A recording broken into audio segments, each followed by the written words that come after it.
your true lifestyle.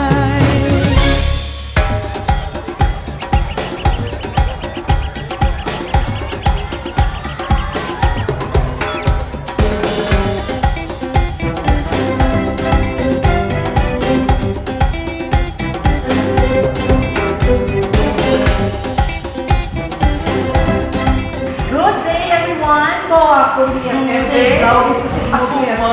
Matyagal ko na nagpa-upload ka actually, no?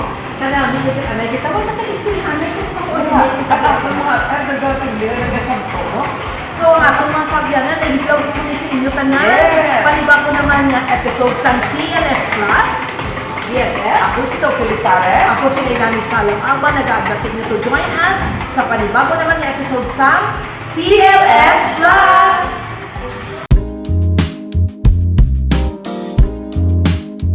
The St. Augustine Church of Panglao, Bohol is located on the southwestern side of Panglao Island, 18 kilometers from Tagbilaran City. The church is built in a Spanish-Mexican Baroque style with the addition of Chinese and Philippine elements.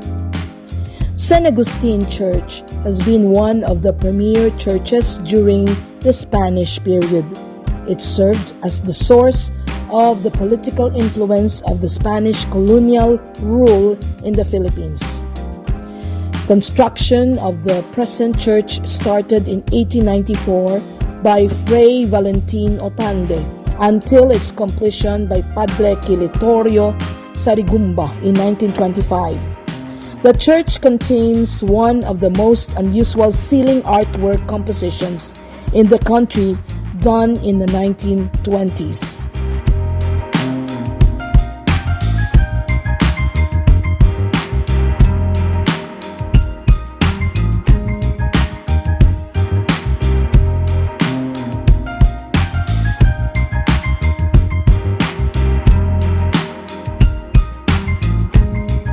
In 1803, Recollects took charge of Panglao town. Because of its twin antique confessionals carved, the church was known to be noteworthy. The Church of St. Augustine was known for its ceiling murals to be sacraments. Its ceiling filled with a mural of the Holy Trinity surrounded by 8 divisions of angels. There are 3 carved retables in the altar, 2 in the arm of the transept, and the other one is in the central nave.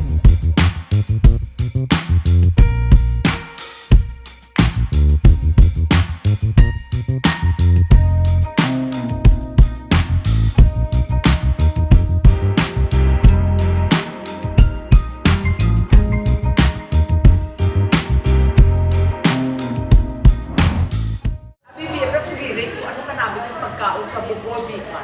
Yes, dila ka lang makakita sa all organic. Oh? Ang mga salad dressing nila, ang mga lettuce, at ang pagkaon na i-prepare nila, organic. Dapat dalon mo da si Miga site. Kaya nga, Yes. si Sayoni sa mga muna Wellness. So, wellness. So, BFF, hindi mo ma-resist ang Bohol Bee Farm Ice Cream. Ay, ito. May aras Hindi sa- na magpatambok yan. Hindi, may aras ang charcoal ice cream. Imagine. Ha? Uling Ano sa ice buhay? Itong ice cream. Amo na kabahin sa atong sulungan. Kaon ta. Daliti, kaon ta.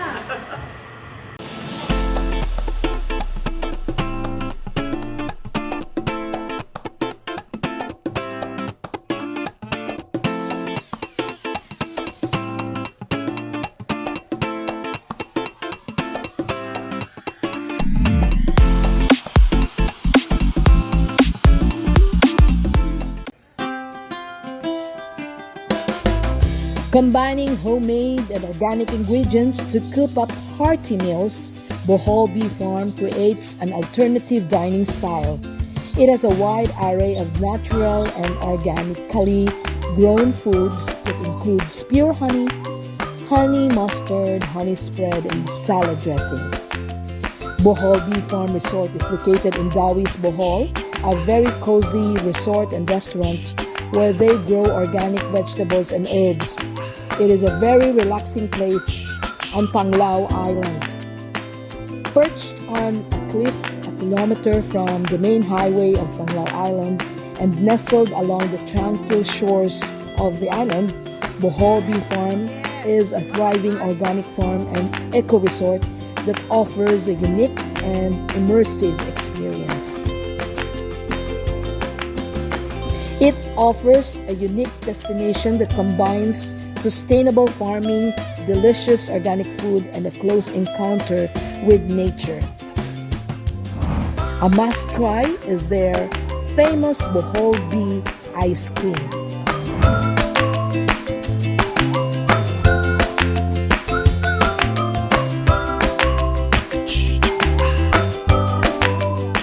Bohol Bee Farm is owned by former New York-based nurse-turned-chef and environmentalist Vicky Wallace. So ano yan? How do they make an ice cream out of it? Pipigit mo ba? Process ma'am, powder na po siya, tapos ginawa mo siya. Grabe no? So it's very nutritious, you know? So, mawala na po ng ano yan. Dita, dinig. Kasi pipigit ka. How many flavors do you have? 2, 4, 6, 8, 10, 12, 14, 17. You have 17. Anong pinaka in demand? Malunggay guayabano ma'am. Bakit? Masarap ba? Yes, masarap po. Coconut milk po yung gamit namin dito. Tapos honey yung soup. So, every day you do production? Yes.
TLS, TLS, true lifestyle for you and your family.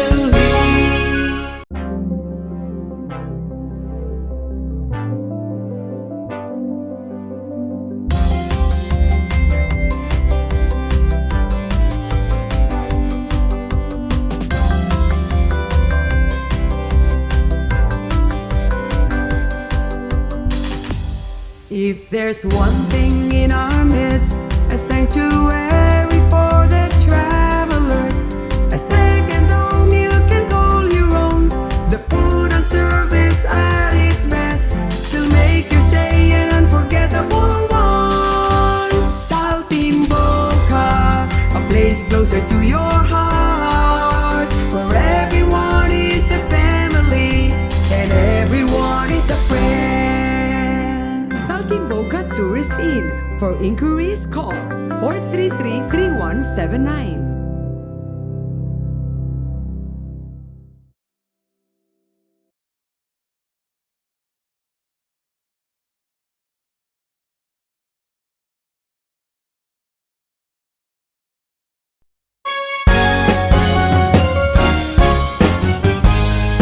TLS, TLS, true lifestyle for you and your family. BFF, gina-invite yes. naton ang aton nga mga kauturan to watch TLS sa Facebook ka YouTube. Dapat lang sundon nyo ang amon sining mga episodes. Nagpangabay gid kami. Hindi kay mo maginusol. Bagod katahom gid sa amon ginahanda nga episode sa inyo para lang mapahalipay kamo. Kag damo gid kamo matun-an. We promise you.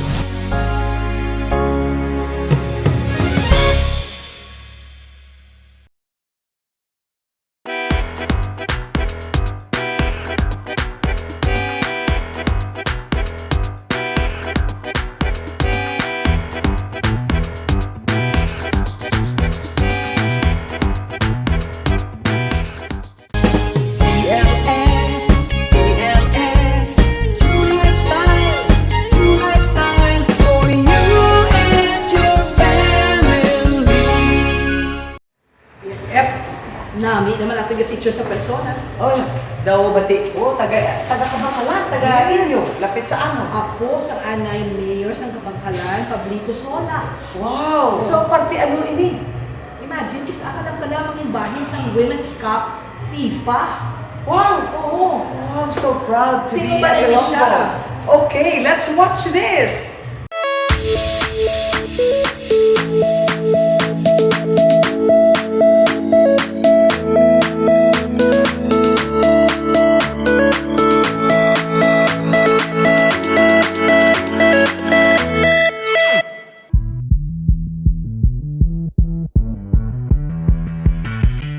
A Kabangkalanan is making a noise in the field of soccer as she is making a name for herself in the ongoing 2023 FIFA Women's World Cup.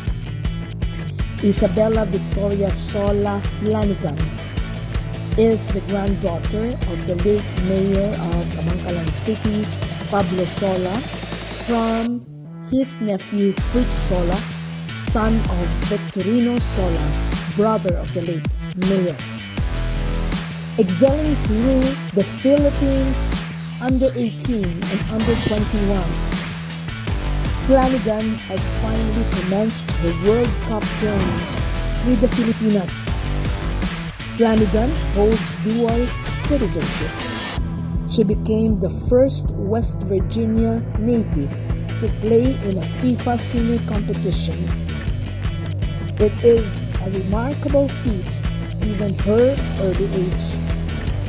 Flanagan played 26 minutes in a 1-0 win over host New Zealand in the last Women's World Cup in New Zealand.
Ang buang rin, dito ako lang gani ang ibo.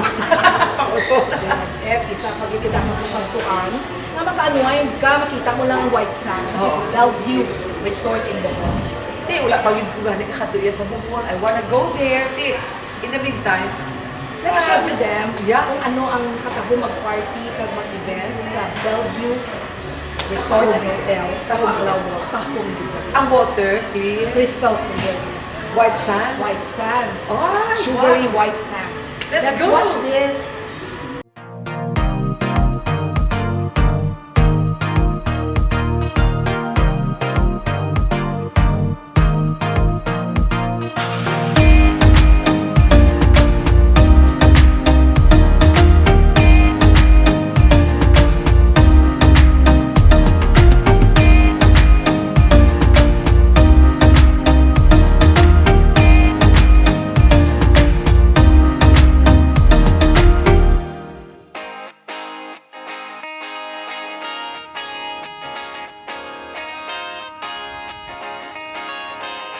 Situated at the inviting and serene Dolge Beach, the Bellevue Resort boasts of its 250-meter sugary white beach and 158 exquisitely appointed luxurious deluxe rooms and suites.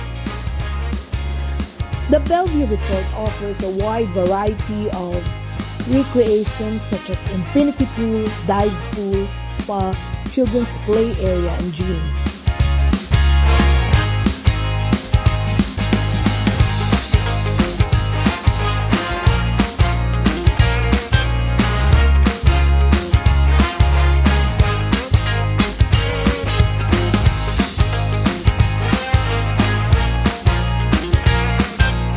The beachfront is stunning, exclusive, and secure. It is an ideal venue for a cozy night gathering and entertainment activities.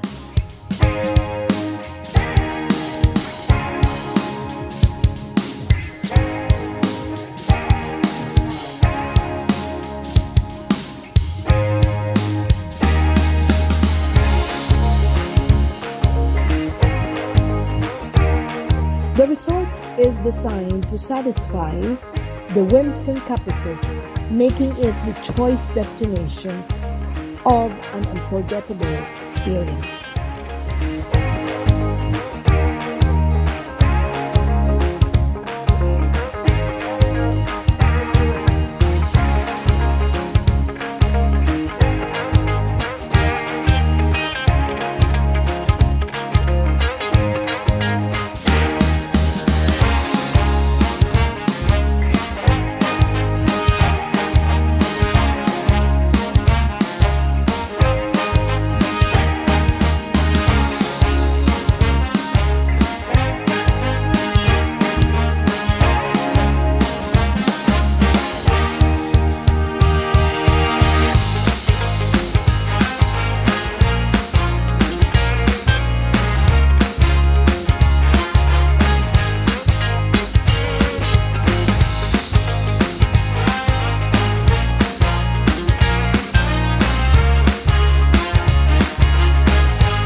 Kambugahay Falls is arguably the best waterfall on Siquijor Island that is most famous for its tiered levels, striking blue water and freshwater cascades, all of which are surrounded by lush rainforests. Kambugahay Falls is located in Lassi on Siquijor Island towards the east side of the island and is around 40 minutes drive from Paliton Beach. There are a couple of options when searching for how to get to Kambugahay Falls in Siquijor, and they are by scooter, habal-habal, or tricycle.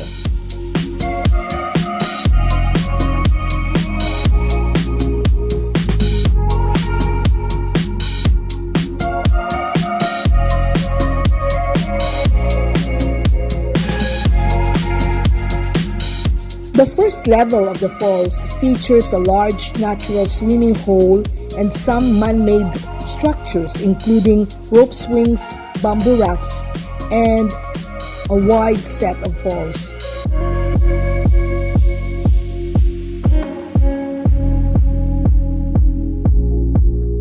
Kambugahay Falls is a three-tiered waterfall with crisp and water-warm water originating from natural springs. Water from Kambugahay Falls is one of the most popular tourist spots in all of Siquijor.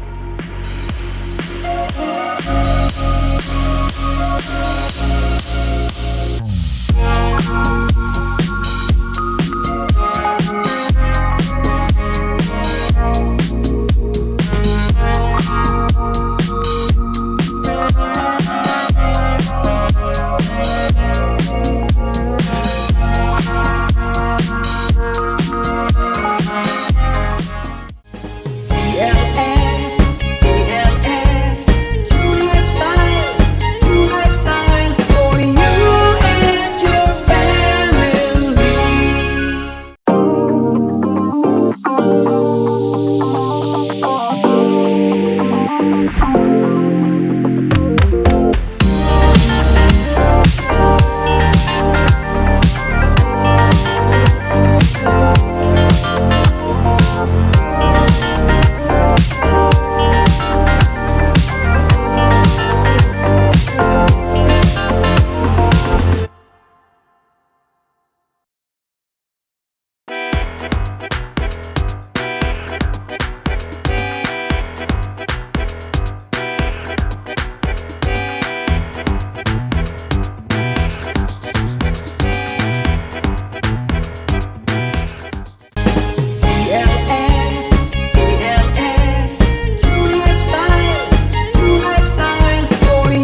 sa Japan. Please, Yes. gusto mo makita ko, kag malibot ang Japan through you. Di ba nagkagtong sa Hokkaido BFF? Gani? Oo. Nabig ito Sa yan. Sapporo, isa sa dapat tagpuan man, I'm sure nakakagtong ka na. Yes. Hindi Sa ka taro, hindi bantog sa seafoods BFF. Ay, galing kay Tidugay na to. I'm sure lagi ka to ang musubong ya. Modern pagid nga Hokkaido. Yes, let's watch. Ano ba yung taro sa atin sige na? Round The Globe!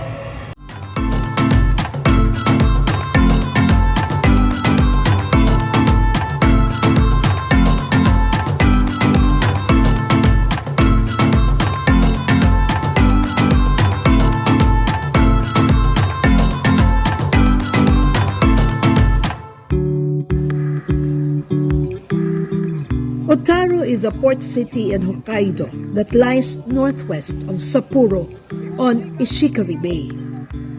Otaru is known for its nostalgic influence of historic Western buildings and glass crafts, but there is also a spot that conveys the history of Japan from long ago.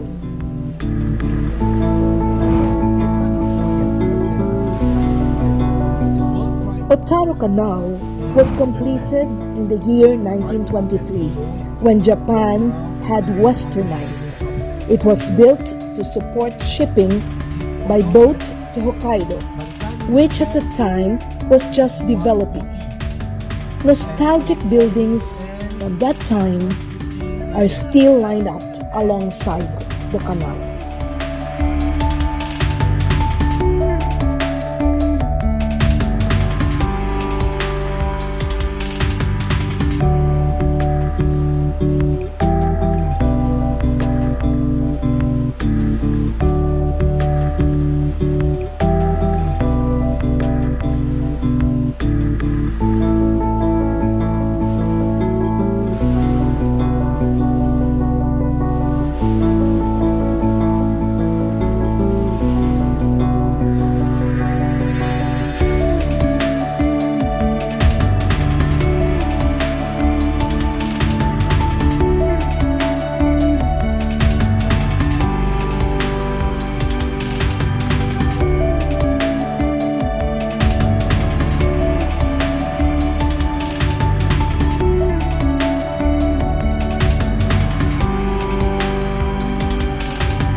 BFF ka ba lokal? So, nanadlok ko mag-snorkeling.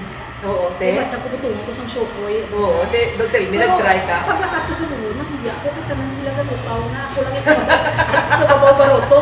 So, napilitan ako nga Maglumpak. mag-snorkeling. My God! BFF, tigulang na ko. Kanami, gali sa down under na kalibutan. Oo. Dapat tilawan mo gina. O, te, sige ah. Ya, pero wala Wala kang kang nervyos. islo, ano yung mga pawikan? Tisanin ko. Anong ginasok mo? Nakaano ka naman? Well equipped ka. Oo, baka ang nervous ko, kinabanta ko lang. Tanawon na itong BFF. O, sige. Wow! This is exciting.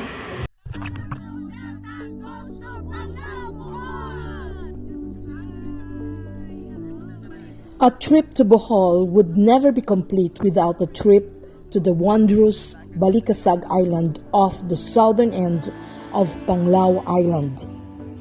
On your first visit to Bohol, embark on the Panglao Island hopping adventure to Balikasag Island, where you can experience the tropical paradise and gain an up-close and personal encounter with Bohol's marine life. Embarking on a marine adventure on an island hopping in Balikasag Island starts with a boat ride from Bellevue Hotel towards the island. A guide will procure the best spot to get a glimpse of Bohol's adorable pawikons. Balikasag Island is renowned for its array of marine sanctuaries and wildlife.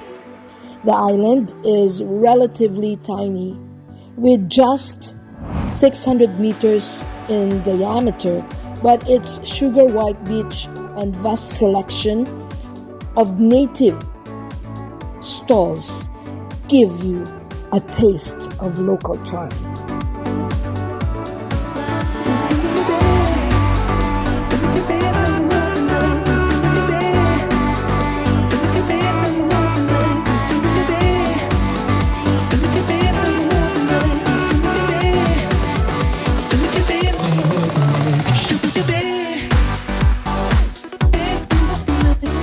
Snorkeling at Balikasag was one of the best snorkeling I've done. The waters are super clear and the corals are beautiful. Caught sight of pelicans and colorful marine life while snorkeling on Balikasag Island.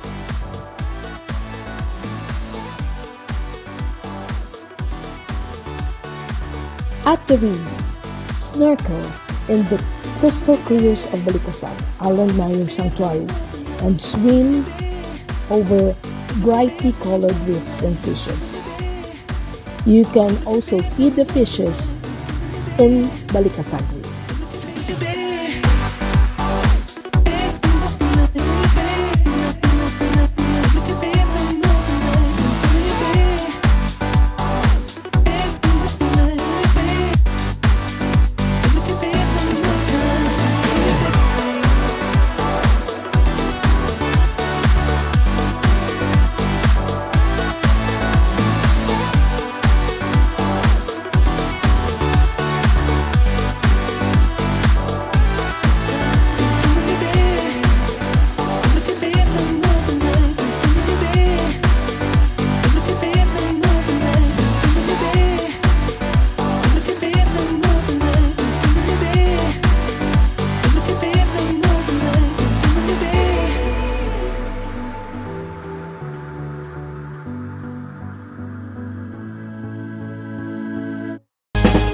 TLS, TLS, true lifestyle for you and your family.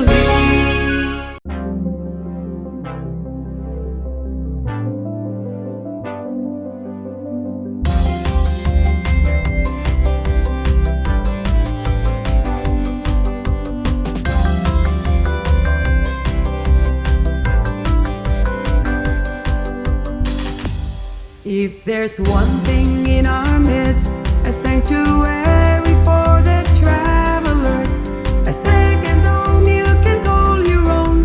The food and service at its best will make your stay an unforgettable one. Saltimbocca, a place closer to your heart, where everyone is a family and everyone is a friend. Saltimbocca Tourist Inn. For inquiries, call 433-3179.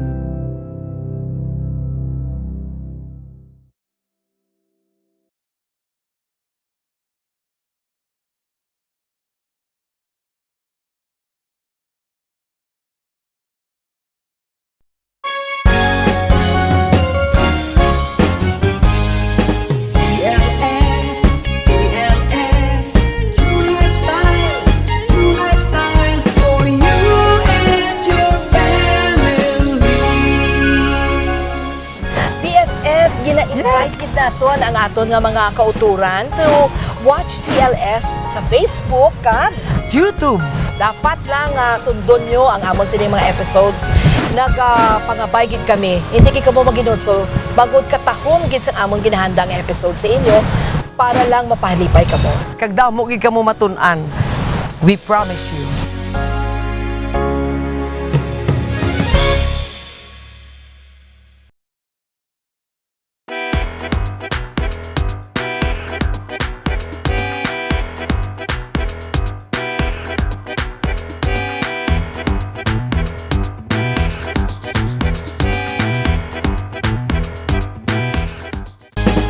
TLS, TLS, true lifestyle for you and your family. Saint Rita of Cassia.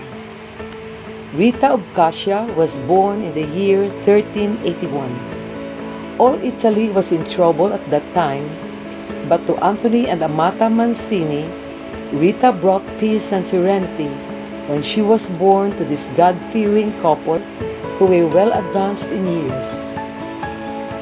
The married life of Rita was marked by the cross. She suffered cruel beatings and insults from her husband. One evening, he came home repentant and promised Rita that he would change his life. That was Rita's first moment of happiness with him. But Rita's happiness was short-lived because her husband was one day attacked by vengeful assassins and died instantly. Rita could only pray for the repose of his soul. Shortly thereafter, Rita began to detect a change in her two sons. They were planning to avenge their father's murder. Nothing could have been further from Rita's mind, who had already forgiven the murderers of her husband. Rita implored God to take the lives of her two sons rather than to let them commit a terrible crime. The salvation of their immortal souls was more important to her than their bodily life. Her courageous prayers were answered. Barely a year after her father's death, the two boys died. One day, while Rita was praying with her eyes fixed on the crucifix, she felt an acute pain penetrate her forehead. Then, a gaping, festering wound appeared, and Christ revealed to her that the wound she had now would never heal, and that she would suffer the pain of wearing a mystical crown of thorns until the day of her death. Rita underwent this terrible humiliation for 15 years. She had to be isolated because the wound gave off a very unpleasant odor which the other nuns could not resist. Although Rita was highly virtuous, she suffered the consequence of her isolation. Her only comfort lay in the words which Christ had spoken to her. If you liken yourself to me in your sufferings, then it will result in accordance with the doctrine of my Apostle Paul, that you will be like me also in grace and in glory. The final sickness of Rita lasted for 3 years. Then, on May 22, 1457, her beautiful soul winged its way toward heaven. The moment Rita died, the convent bell began to ring without anyone touching it. The room where she lay glowed with a heavenly light, and her face became fresh and youthful, while a pleasant odor filled the whole room. Although Saint Rita was never embalmed, her body still lies incorrupt in the chapel of the convent in Cascia. The wound in her forehead is completely healed. At various times throughout the years since her death, nearly 7 centuries ago, numerous miracles have been performed by her. Many pilgrims who visited her shrine have testified that her body moves. Saint Rita had been called the saint of the impossible. Saint Rita teaches us that if we believe in God and pray with faith, nothing is impossible. Nothing is impossible if we only trust in God. When we are beset by troubles, when we find that life is a burden, when we are overcome by discouragement, let us, in imitation of Saint Rita, turn to God, the powerful Father who loves us.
shall really be a special life. Enjoy being with you.